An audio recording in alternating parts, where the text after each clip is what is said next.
મારું નામ રોહિત ભાદાણી છે. મારી કંપનીનું નામ ફેબ્રિજો ફેક્ટરી આઉટલેટ છે, જે એક ફેશન અને family where factory outlet showroom છે.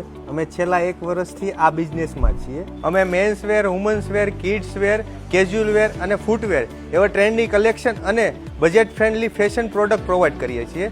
અમારી યુએસપી છે latest fashion collection, premium quality અને વ્યાજબી ભાવ. છેલ્લા 1 વર્ષથી અમે લોકોએ 8000+ કસ્ટમરોને સર્વિસ આપેલી છે. અમે ગુજરાત, સુરત, અમારા વિસ્તાર યોગી ચોક, વરાછા, મોટા વરાછા, કતારગામ એવા આસપાસના વિસ્તારોમાં અમે અમારી સર્વિસ પ્રોવાઈડ કરીએ છીએ. અમારી કોર વેલ્યુ છે વિશ્વાસ, ક્વોલિટી અને ગ્રાહકનો સંતોષ. જેના આધારે અમે બિઝનેસ કરીએ છીએ અને ગ્રાહકોને સર્વિસ પ્રોવાઈડ કરીએ છીએ. અમારી સાથે જોડાવાથી તમને શું ફાયદો થશે? માર્કેટ કરતાં પ્રાઇઝમાં બેસ્ટ ફેશન પ્રીમિયમ કલેક્શન મળશે. ફેમિલી માટે એક જ જગ્યાએ કપડામાં તમામ પ્રકારની વેરાયટી મળશે. નવી ટ્રેન્ડિંગ ડિઝાઇન, સારી ક્વોલિટી અને તમારા બજેટ પ્રમાણે શોપિંગનો એક્સપિરિયન્સ મળશે. અમારા માટે તમારો ફાયદો અને વિશ્વાસ જ સર્વોપરી છે. અમારી સંપૂર્ણ ટીમ તમારા માટે બેસ્ટ ક્વોલિટી, બેસ્ટ પ્રાઇસ અને બેટર શોપિંગ એક્સપિરિયન્સ કરવા માટે તમારા માટે સતત કાર્ય કરે છે. અમારું એડ્રેસ છે first floor, Jivanjyot circle, silver Chowk, silver પોઈન્ટની સામે, કિરણ ચોક ટુ કેના રોડ, વરાછા રોડ, સુરત.